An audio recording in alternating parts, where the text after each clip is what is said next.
Welcome to the channel. So student, आज की इस वीडियो में हम इंडियन कॉन्ट्रैक्ट एक्ट के सब्सिक्वेंट टॉपिक को डिस्कस करेंगे। और आज की इस वीडियो में जो हमारा टॉपिक है, in this we are going to learn और discuss the types of contract. Okay, आज की इस वीडियो में हम बात करेंगे कॉन्ट्रैक्ट कितने टाइप्स के होते हैं और डिफरेंट टाइप्स के कॉन्ट्रैक्ट के मीनिंग के रिगार्डिंग हम आज की वीडियो में डिस्कशन करेंगे। So let's get started.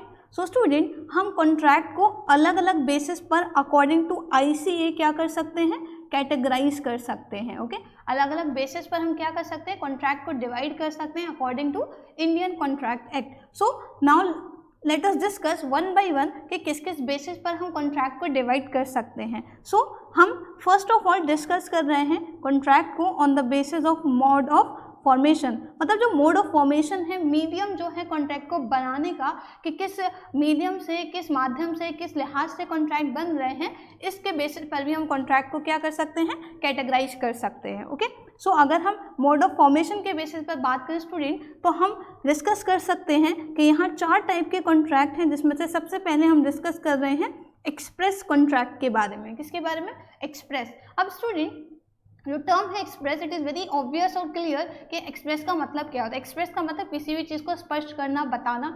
So express actual में क्या है? एक्सप्रेस एक ऐसा टर्म है। फॉर एन एग्जाम्पल, अगर आपसे कुछ बोला जाए कि express we can say something, okay, आपने कोई चीज़ एक्सप्रेस करनी है, एंड मान लीजिए अगर टीचर आपसे ऐसे ही क्लासेस में पूछ रहा है, तो you are not going to we can say explain it, कि आपको रिटनली नहीं करना, आप ओरली बता रहे हो ड्यूरिंग क्लास। अगर आपको पूछा जाए, अगर एग्जाम के अंदर क्वेश्चन आता है that explain this and so on, तो आप राइट करते हो। तो उसका मतलब क्या है कि एक्सप्रेस कॉन्ट्रैक्ट क्या है, जो किस बेसिस पर बनते हैं, इट मे बी ओरल और रिटन। एक्सप्रेस कॉन्ट्रैक्ट कैसे हो सकते हैं?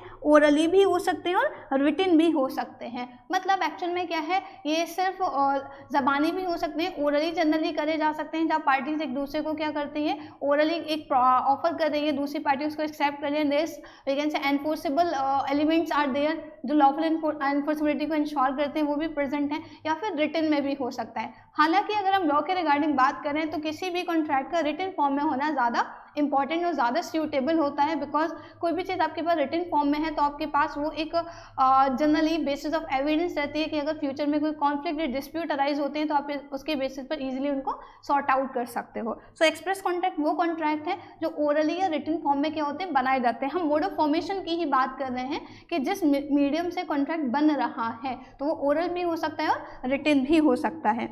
इसके अलावा स्टूडेंट, अगर हम बात करें तो एक कॉन्ट्रैक्ट होता है which is known as implied contract. अच्छा, इम्प्लाइड में क्या है?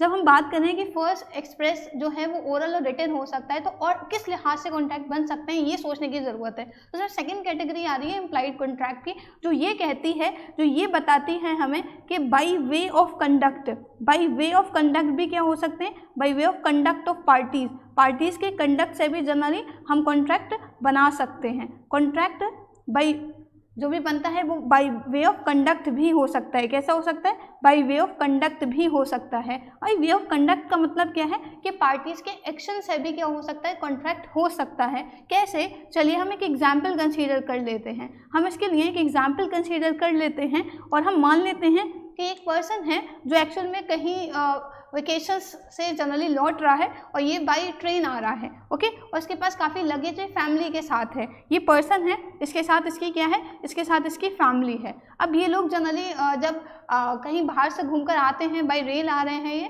तो ये जब स्टेशन पर उतरते हैं, इनके पास काफ़ी लगेज होता है। इनके पास बहुत ज़्यादा क्या है, बहुत ज़्यादा लगेज है। अब ये बहुत ज़्यादा सामान इनके पास है, मतलब मान लीजिए इनके पास इतने सारे बैग्स हैं। ओके, इतना सारा लगेज है इनके पास, 3 लोग हैं और 6 जनरली बैग्स हैं जो काफ़ी हैवी हैं। ओके, फैमिली जाती है तो ऐसा होता है ना कि आप जा रहे हैं आउटिंग पर, वेकेशंस पर, तो बहुत ज़्यादा होता है कि आउटफिट्स आपके पास एंड सो ऑन, तो काफ़ी ज़्यादा ये इनके लिए हैवी हो रहा है। तो वहाँ पर इनको एक बंदा दिखता है, ये बंदा जनरली कौन है, कुली है, और इनका सामान लेकर क्या है, चलना शुरू हो जाता है। मतलब 2 बैग इस हैंड पे, हैंड पर और सर पर रख लिए एंड सोन लेकर चल देता है। अब ये लोग भी उसको मना नहीं करते, बड़े खुशी से, कितना अच्छा बंदा है ये, भाई कितना मदद कर रहा है, क्या कर रहा है, मतलब हमारा सामान, हमारा बोझ ये खुद लेकर जा रहा है। और उनको एग्जिट पॉइंट पर निकालता है और कहता है कि सर 500 रुपये दे दीजिए। क्या, कितने रुपए मांगे इसने? सर 500 रुपये दे दिए। वो ये बंदा पूछा भाई 500 किस बात के? अरे सर किस बात के, मेरी मेहनत की, मैं इतना दूर आपको जनरल के पूरे एग्जिट पॉइंट पर 6 इतने हैवी बैग क्या भर रखा है, इसमें कपड़े ही के पत्थर है, इतना हैवी तुम्हारा जो लगेज है वो लेकर आया हूँ, 500 रुपये इस बात के मैं मांगू? भाई हमने तुमसे थोड़ी कहा था। ये बंदा कह रहा है, मान लो ये बंदा मिस्टर एक्स है, तो मिस्टर एक्स से पुलिस से कह रहे हैं भाई मैंने तुमसे थोड़ी कहा था कि मेरा सामान तुम बाहर लेकर जाओ, मैं कैसे भी क्या कर लेता अपने हिसाब से, या मेरी फैमिली इसको क्या कर लेती, कैरी कर लेती, हम ले आते। मैंने तुमसे तो बोला नहीं। उसने कहा कि जब बोला नहीं, लेकिन जब मैं आपके सामान को लेके जा रहा था, आप देख लो कि एक ही बंदा 6 बैग्स इंडिविजुअल बेसिस पर लेके जा रहा है, अकेले लेकर जा रहा है, तो आपने जनरली क्या करा, मैंने ऑफर दिया आपको आपके सामान को उठाकर, अपना आपका सामान अपने वैसे कंधों पर रखकर, और आपने कोई मना नहीं करा, तो उसका मतलब क्या है, आपने मेरे ऑफर को एक्सेप्ट कर लिया। Now you are bound to pay 500 rupees to me. अब हो सकता है वहाँ बहुत सारे लोग इकट्ठे हो जाए, भाई क्या बात है, क्या है, 500 की जगह हो सकता है 450 400 देने पड़े, लेकिन पैसे देने पड़ेंगे। तो ये है इम्प्लाइड कॉन्ट्रैक्ट, जो बाई कंडक्ट ऑफ पार्टीज हो जाता है, बाई वे ऑफ कंडक्ट है।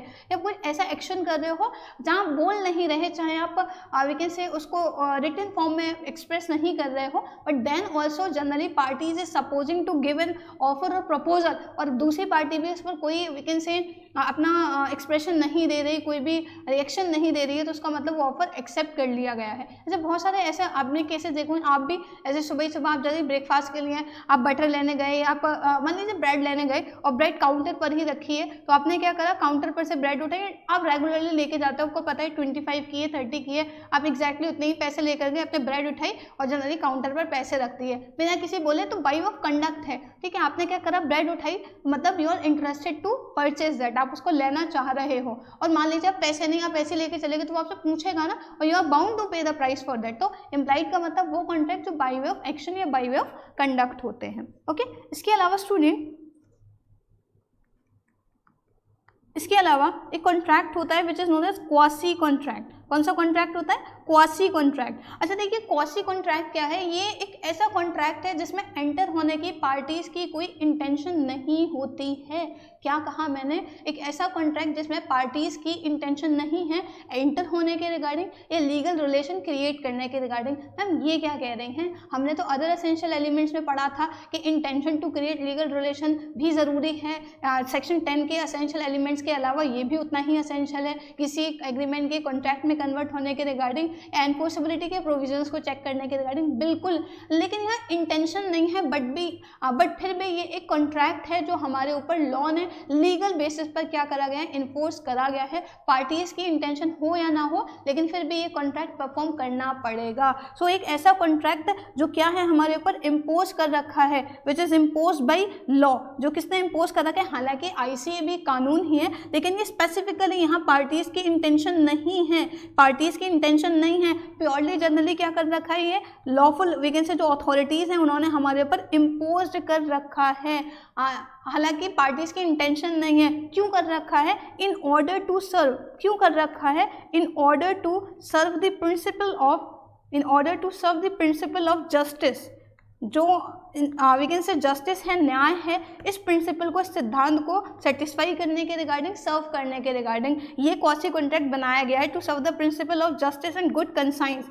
एक अच्छे वीकेंड से बिहेवियर के रिगार्डिंग जनरली क्या करा गया है, ये कॉन्ट्रैक्ट पार्टीज के ऊपर इम्पोज करा गया है, हालांकि पार्टीज की इंटेंशन हो या ना हो। अब हम कैसे समझें ये कैसा कॉन्ट्रैक्ट है, एग्जाम्पल समझ लेते हैं। तो अगर मैं क्वासी कॉन्ट्रैक्ट के बारे में अगर बताऊं student, then we can consider the case of finder of loss goods. किसका? फाइंडर ऑफ लॉस गुड्स का केस कंसीडर कर सकते हैं। हालांकि क्वासी कॉन्ट्रैक्ट के रिगार्डिंग जो हम आगे बात करेंगे इन डिटेल, बट अभी हम टाइप्स ऑफ कॉन्ट्रैक्ट पढ़ें तो उसी बेसिस पर मैं आपको आइडिया दे दूँ। जैसे फाइंडर ऑफ लॉस गुड्स का केस क्या कहता है कि मान लीजिए अगर किसी का किसी भी पर्सन का सामान खो गया है और अगर वो सामान आपको मिलता है, तो आपकी जिम्मेदारी है कि आप क्या करें, वो सामान को ट्रू ओनर तक, जो एक्चुअल ओनर है उस तक प्रोवाइड करें, क्योंकि आपको बेनिफिट मिल रहा है लेकिन वो सामान आपका नहीं, वेरी वेल वो किसी और से बिलोंग करता है। तो अगर आप जनरली चाहते हैं कि आपके साथ अच्छा हो, क्योंकि हो सकता है कहीं भूल से आपका सामान भी कहीं गिर जाता है, रह जाता है, तो आप भी तो ये चाहोगे,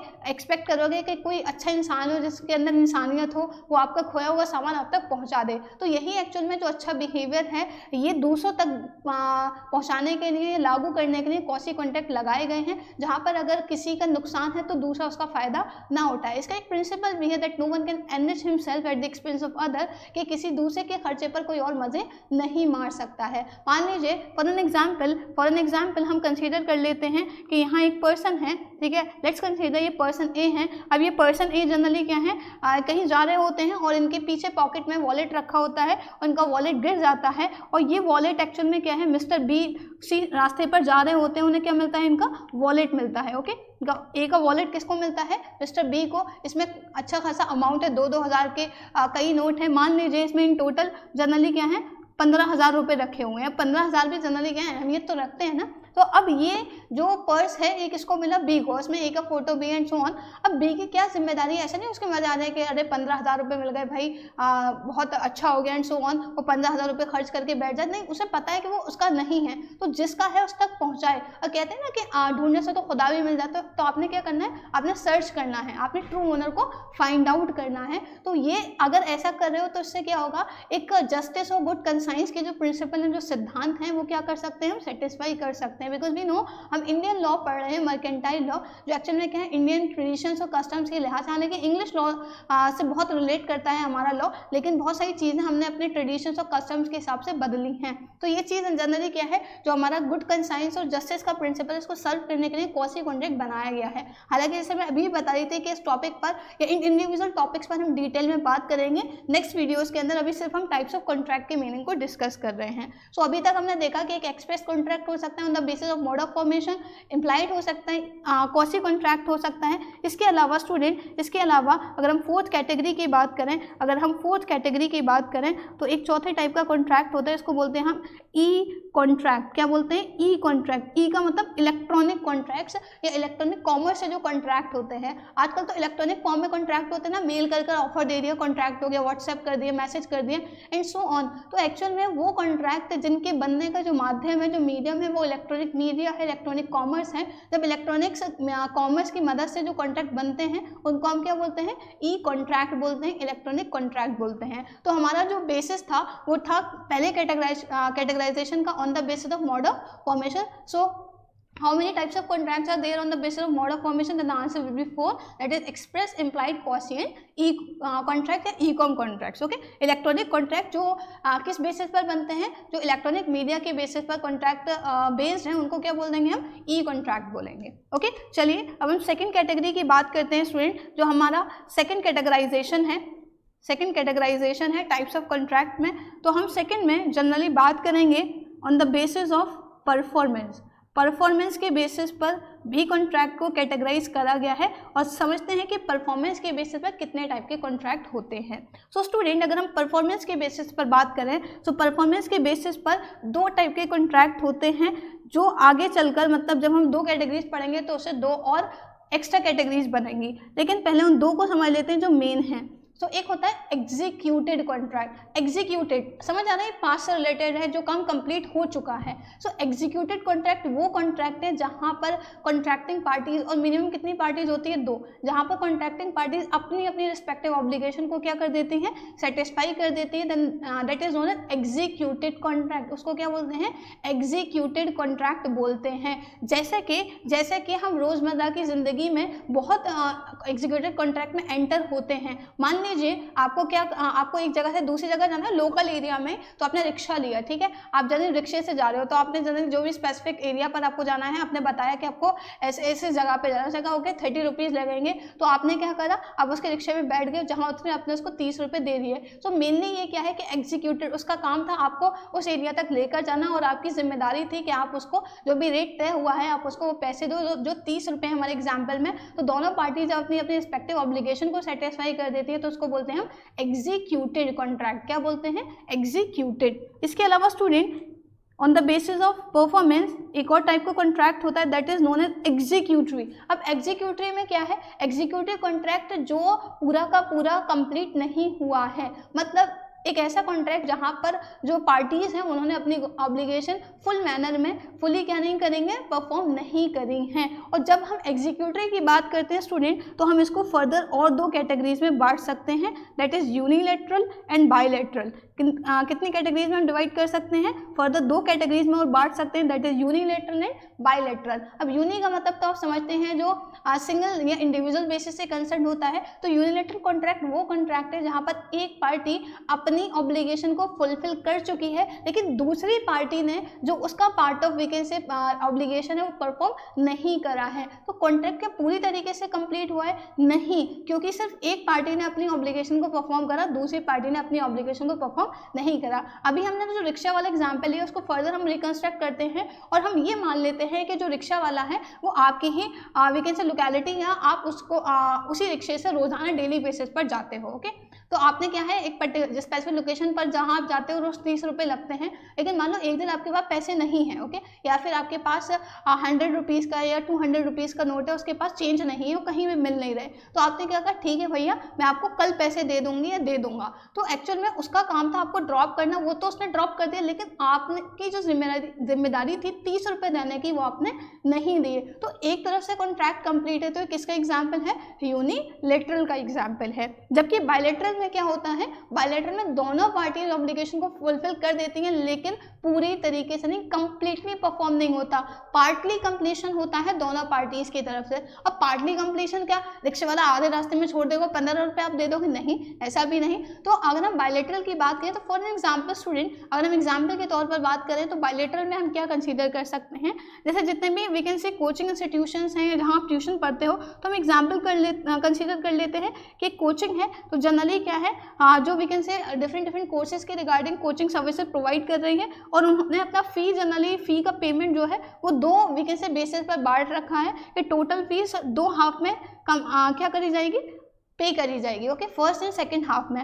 अब मेनली क्या है कि कोर्स तो पूरा कंप्लीट कराना है, अब उन्होंने टोटल फीस 2 हाफ में बांट रखी है। अब मान लीजिए एक मतलब फैमिली आई, पेरेंट्स हैं, उन्होंने अपने बच्चे का एडमिशन कराया, और क्या हुआ कि वो वैकेंसी जो भी 4 मंथ्स का एक क्वार्टर टाइम पीरियड पर होता है, मतलब फर्स्ट हाफ कंप्लीट हो गया सिलेबस का भी, और फर्स्ट हाफ की फ़ी भी पे कर दी। अब क्या करा, पेरेंट्स जनरली क्या है, सेकंड वैकेंसी हाफ की फ़ी भी नहीं पे हुई है, और सेकंड हाफ का जनरली क्या है, कोर्स भी इनकम्प्लीट है। तो यहाँ पर ये बायलैटरल कॉन्ट्रैक्ट है जहाँ पर आधी परफॉर्मेंस पार्टली दोनों पार्टीज ने कंप्लीट कर दी और आधी इनकम्प्लीट है, जो इन फ्यूचर क्या होगी, कंप्लीट होगी। जनरली क्या है कि आधा कोर्स हो गया, आधी फीस पे कर दी, अभी आधा कोर्स बकाया है कोचिंग फैकल्टीज को पढ़ाना और पेरेंट्स को फीस पे करना, या स्टूडेंट की फैमिली को जनरली क्या फीस पे करना, अभी क्या है वो फ्यूचर में पे करेंगे सेकेंड हाफ के regarding. So this is an example of bilateral contract, जो एग्जीक्यूटरी की ही कैटेगरी है, जहां पर दोनों पार्टीज पार्टली अपनी अपनी परफॉर्मेंस को फुलफिल कर देती हैं, लेकिन इन फ्यूचर या फॉर फ्यूचर कुछ ना कुछ ऑब्लिगेशन परफॉर्म करने के रिगार्डिंग दोनों पार्टीज की तरफ से रह जाती है। सो इस लिहाज से on the basis of performance 2 type के कॉन्ट्रैक्ट होते हैं, लेकिन जब हम एग्जीक्यूटरी की बात करते हैं जो तो उसको फर्दर 2 कैटेगरीज में बांटा गया है। तो ऐसे 4 भी बोल सकते हैं कि एक एग्जीक्यूटेड होता है, एग्जीक्यूटिव, यूनिलैटरल एंड बायलैटरल, लेकिन यूनिलैटरल और बायलैटरल बेसिकली एग्जीक्यूटरी के ही पार्ट हैं। ओके, चलिए, सो हमारी लास्ट जो कैटेगरी है on the basis of vacancy, हमने मोड ऑफ फॉर्मेशन डिस्कस कर लिया परफॉर्मेंस के बेसिस पर। अब जो हमारी लास्ट कैटेगरी है that is on the basis of enforceability. किसके बेसिस पर हम डिस्कस करेंगे, एनफोर्सिबिलिटी के बेसिस पर। And you know the meaning of enforceability, where the vacancy party have the right of relief, right of remedy जहाँ होती हैं। तो एनफोर्सिबिलिटी के बेसिस पर कितने टाइप के कॉन्ट्रैक्ट होते हैं, सो स्टूडेंट डिस्कस कर लेते हैं on the basis of enforceability types of contract. तो एक होता है वैलिड कॉन्ट्रैक्ट। कैसा कॉन्ट्रैक्ट, वैलिड कॉन्ट्रैक्ट। इसके बारे में तो हम प्रीवियस वीडियो में डिस्कस कर चुके हैं। कोई भी कॉन्ट्रैक्ट वैलिड कब होगा, जब उसमें सेक्शन 10 के सारे एसेंशियल एलिमेंट्स हों जो अंडर सेक्शन 10 प्रिस्क्राइब्ड हैं, स्पेसिफाइड हैं, और जनरली इसके अलावा जो अदर एसेंशियल एलिमेंट्स हैं वो भी प्रेजेंट होंगे, तो कॉन्ट्रैक्ट क्या होगा, वैलिड कॉन्ट्रैक्ट होगा। इसके अलावा student on the basis of enforceability, हालांकि एनफोर्सिबिलिटी में where the parties have right of remedy, so it has to be very clear that in which type of contract the parties don't have any remedial rights और so on. सो ये enforceability का जो basis है वो हमें बहुत ज़्यादा clear vacancy एक इंस्ट्रक्शन प्रोवाइड कर रहा है, मार्क प्रोवाइड कर रहा है, जहाँ हमें पता रहे हाँ कि which of the contract are enforceable और नॉट। ओके, तो वैलिड तो एनफोर्सेबल है because it satisfied all the essential element that are specified under section 10 of the IC as well as the other essential elements. लेकिन second category आती है student हमारे void contract के regarding. Void का मतलब क्या होता है? वॉइड का मतलब मैंने अपनी प्रीवियस वीडियो में भी आपको बताया है। वॉइड का मतलब क्या है? नो राइट ऑफ रेमेडी, जहां पर पार्टी के पास कोई रेमेडियल राइट्स नहीं होता उसको क्या बोलते हैं? वॉइड बोलते हैं। वॉइड कॉन्ट्रैक्ट क्या होता है स्टूडेंट? वॉइड कॉन्ट्रैक्ट में एक्चुअल में दो चीजें होती हैं। एक ऐसा कॉन्ट्रैक्ट जो इनिशियली क्या है? Initially possible in what aspect? Initially possible to perform. एक ऐसा कॉन्ट्रैक्ट जो शुरुआत में तो मुमकिन लगता है कि हाँ इसको परफॉर्म करा जा सकता है, हर लिहाज से लीगल फॉर्म में भी, मोरलाइज फॉर्म में भी, हर तरीके से पॉसिबल है। बट लेकिन क्या होता है सब्सिक्वेंटली आगे चलकर, क्या हो जाता है? But subsequently becomes impossible to perform. लेकिन आगे चलकर किसी फैक्टर से, रीजन की वजह से क्या होता है, हो जाता है, नामुमकिन हो जाता है उस कॉन्ट्रैक्ट को परफॉर्म करना। तो ऐसे कॉन्ट्रैक्ट को हम क्या बोलते हैं? ऐसे कॉन्ट्रैक्ट को हम वॉइड बोलेंगे। हालांकि लीगल है वो सारी चीज़ें, लेकिन आगे कुछ ऐसे फैक्टर्स, कुछ ऐसे रीजन, कुछ ऐसी सर्कमस्टांसेस अराइज हो गई जिसकी वजह से उन पर्टिकुलर प्रोमिसेस को परफॉर्म नहीं करा जा सकता है। तो कॉन्ट्रैक्ट कौन सा होगा? वॉइड कॉन्ट्रैक्ट होगा। कैसा कॉन्ट्रैक्ट होगा? वॉइड कॉन्ट्रैक्ट होगा। अब हम वॉइड कॉन्ट्रैक्ट को कैसे समझ सकते हैं स्टूडेंट? वॉइड कॉन्ट्रैक्ट को समझा कैसे जा सकता है? तो वॉइड कॉन्ट्रैक्ट के रिगार्डिंग हम एग्जाम्पल कंसीडर कर लेते हैं। हम एक एग्जाम्पल कंसीडर कर लेते हैं और एग्जाम्पल में हम कंसीडर कर रहे हैं, बहुत ही कॉमन सा। मान लीजिए ये है मिस्टर वाई। ये मिस्टर वाई हैं जो क्या है? एक सिंगर हैं, ठीक है। अब ये एक मतलब सिंगर हैं जो सिंगिंग करते हैं। हालांकि बहुत वीकेंड से एक अच्छा प्लेटफॉर्म इनको नहीं मिला तो अलग अलग रेस्टोरेंट्स में और वीकेंड से होटल्स में जाके परफॉर्म करते हैं। तो ये मिस्टर वाई की एक जगह परफॉर्मेंस, एक पर्टिकुलर रेस्टोरेंट में एक बंदा होता है जो उनकी परफॉर्मेंस देखता है और उसके दोस्त का बहुत वीकेंड से ग्रांड रेस्टोरेंट होता है। तो वो अपने फ्रेंड को सजेस्ट करता है कि यार ये बंदा बड़ी अच्छी सिंगिंग करता है और इसकी वजह से मतलब जो है उस पर्टिकुलर होटल में काफ़ी लोग जाते हैं एंड सो ऑन। तो तुम क्या करो, इसके साथ कॉन्ट्रैक्ट कर लो, उसके साथ डील कर लो कि भाई ये पूरे मतलब एक टाइम पीरियड के रिगार्डिंग तुम्हारे ही यहाँ क्या करे, परफॉर्म करे। ओके, तो अपने दोस्त की इस सजेशन को कंसीडर करते हुए क्या करता है वो बंदा मिस्टर वाई से कॉन्टैक्ट करता है और उस बंदे का नाम हम मान लेते हैं। तो जो बंदा है वो है मिस्टर एस। ओके, तो मिस्टर एस मिस्टर वाई से को ऑफर देते हैं कि क्या आप हमारे यहाँ एक साल के बेसिस पर इनको एक ऑफर देते हैं कि एक साल तक आपको क्या करना है, हमारे यहाँ परफॉर्म करना है। ये टाइमिंग है, आपको जनरली क्या है इवनिंग में आपको परफॉर्म करना होगा। 3 घंटे जनरली क्या है आप कंटिन्यू आओगे, रोजाना 3 घंटे का आपको क्या करना है, परफॉर्मेंस रहेगी आपकी एंड सो ऑन। ये हम इतना पे कर सकते हैं आपको, ये सारी चीज़ें डन हो जाती हैं। अब मिस्टर वाई को काम की ज़रूरत है और कहीं एक जगह इसका जमा हुआ काम नहीं है। ये भी खुश होता है कि चलो मुझे साल भर का तो काम मिल गया और ये खुशी खुशी हाँ कर देता है। हालांकि जब ये कॉन्ट्रैक्ट होता है तो उसमें कुछ भी इलीगल वीकेंड से प्रोविजन नहीं है भाई, किसी से वीकेंड से सिंगिंग करवाना और जनरली उसकी मर्जी के मुताबिक और सही पैसे देकर जो उसको सूटेबल लग रहे हैं, ये सारी चीज़ें लीगल फॉर्म में है कि फ्री कंसेंट है, जनरली पार्टीज यहाँ पर 2 हैं, लीगल ऑब्जेक्ट है, लीगल कंसेशन सो ऑन। लेकिन बाद में क्या होता है, मतलब 3-4 महीने तक ये बंदा रेगुलरली वहाँ आता है, परफॉर्म करता है, काफ़ी वीकेंड से इसको अप्रिसिएशन मिलती है एंड सो ऑन। और मालिक भी बड़ा खुश होता है कि हाँ इसकी वजह से मतलब वैसे तो उसका मतलब जो भी उसके पास रेसिपीज मतलब जो भी डिशेज उसके पास सर्व करी जाती थी उनके होटल में, उसकी वजह से तो लोग आते ही थे, बल्कि स्पेशली जो सिंगिंग परफॉर्मेंस होती थी इसकी वजह से भी लोग काफ़ी अट्रैक्ट हो रहे थे। लेकिन 3-4 महीने के बाद सडनली मिस्टर वाई जो है वो इरेगुलर हो गया काफ़ी। ओके, इरेगुलर होना शुरू हो गया, काफ़ी बीमार रहने लगा और फाइनली उसने क्या करा, कुछ मतलब 3 महीने कंटिन्यू आने के बाद जब इरेगुलरिटी अराइज हुई, फिर 1 महीने के बाद आना ही बंद कर दिया। और जब उसे पूछा गया, कॉल करा गया, तो उसने कहा सॉरी मैं अपने परफॉर्मेंस को कंटिन्यू नहीं कर पाऊंगा, अपने प्रॉमिस को फुलफिल नहीं कर पाऊंगा। क्यों? क्योंकि मुझे थ्रोट कैंसर है, जिसकी वजह से डॉक्टर ने मुझे जनरली क्या है सिंगिंग करने के लिए स्ट्रिक्टली मना करा है। तो मुझे ये बताइए क्या यहाँ पर मिस्टर जो हमारे एस हैं, जो होटल के ओनर हैं, क्या फोर्स कर सकते हैं मिस्टर वाई जो सिंगर है इसको कि नहीं कंटिन्यू गाए, भाई तुम मरो जियो, हमें उससे कोई मसला नहीं है, हमें उससे कोई परवाह नहीं है, हमारा जो कॉन्ट्रैक्ट है उसको परफॉर्म करना है। नहीं, लॉ भी, कानून भी इस चीज़ की इजाज़त नहीं देता। क्यों जनरली फोर्स करोगे, उसके बाद रीज़न है और कुछ ऐसी कंडीशन अराइज हुई, वो अपनी मर्जी से थोड़ी क्विट कर रहा है, एक्चुअल में क्या है उसके साथ प्रॉब्लम है कि अगर उसने ज़्यादा अपने गले पर जोर दिया तो एक्चुअल में क्या है वो काफ़ी ज़्यादा हार्मफुल हो सकता है उसके लिए, क्योंकि उसको थ्रोट कैंसर है। तो मेनली क्या है यहाँ पर एक ऐसा कॉन्ट्रैक्ट है जो इनिशियली लीगल था या पॉसिबल टू परफॉर्म था, बट सब्सिक्वेंटली किसी रीज़न की वजह से, किसी फैक्टर्स की वजह से क्या हो गया, वो इम्पॉसिबल हो गया। So this is an example of void contract. Okay, इसके अलावा student, on the basis of enforceability contract में भी वॉइडेबल, कैसा हो सकता है, वॉइडेबल। अब जरा समझिएगा टर्म को, ये वॉइडेबल टर्म है, हम इसको दो पार्ट में क्या कर सकते हैं, स्प्लिट कर सकते हैं, that is void plus able. And initially we have discuss the point of void contract, void और मैंने मीनिंग भी बताया, void where no right of remedy is there. तो वॉइड एबल है, मतलब यहाँ पर एक्चुअल में it is depend upon the aggrieved party कि एक्चुअल में अगर उसके साथ कोई गलत हो रहा है, कुछ एक्सपेक्टेशन हो रहा है, तो क्या कर सकती है, उसके against we can say stand भी ले सकती है या उसको अपनी किस्मत मानकर कंटिन्यू भी कर सकती है। तो वॉइडेबल एक ऐसे टाइप के कॉन्ट्रैक्ट है where the party, where the aggrieved party have the right to we can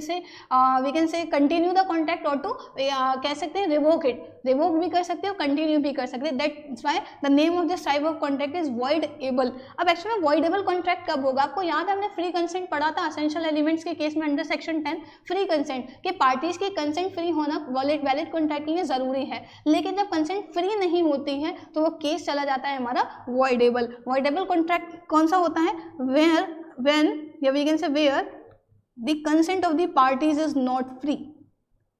एक ऐसा कॉन्ट्रैक्ट जहां पर पार्टीज की कंसेंट क्या नहीं होती, फ्री नहीं होती।